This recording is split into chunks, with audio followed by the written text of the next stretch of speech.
Good evening, what's up madlang people? Char lang. Ayan, flex ko lang yung Ruhas Night Market. Kapag umuulan, ayan. Pag hindi naman umuulan, marami namang gumagala, namimili. Yung mga turista dito pumupunta. Pero sadyang maulan ngayong gabi. Kaya ayan, mabibilang mo lang yung mga taong nandyan. At swertihan na lang din kung may binta ka diyan kasi kita mo naman sa dami ng nagtitinda diyan. Tas konti lang yung mga taong gumala ngayon kasi nga maulan. So swertihan na lang kung may binta ka diyan. May binta man o wala, tatanggapin pa rin ng kusang loob kasi yan yung realidad ng vendor sa night market. Ayan o. Wala ka talagang makikita masyadong tao, mabibilang mo lang.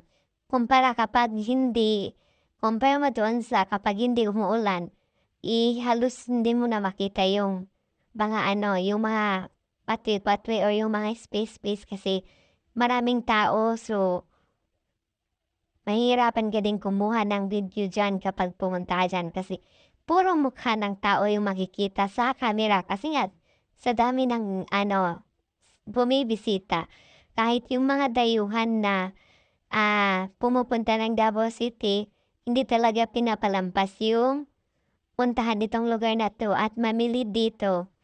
Dito daw kasi yung makabili ka ng mura na sapatos kaysa doon sa kumpara doon sa kanilang mga lugar. Kunwari sa Surigao, doon one time may customer daw diyan na taga Surigao ta's bumili siya ng bultuhan kasi nga para sa mga kamag-anak niya. Kasi mas mura daw dito kumpara doon. Kaya iyan, kahit umuulan may pa rin, may namamasyal namimili, may gumagala pa rin. Kaya swertihan na lang kung sino yung mabibili ng mga taong nandiyan ngayong gabi kahit malakas yung ulan. Thank you pa rin sa mga taong nandiyan ngayong gabi kahit maulan. Yan lang po for tonight. Good night.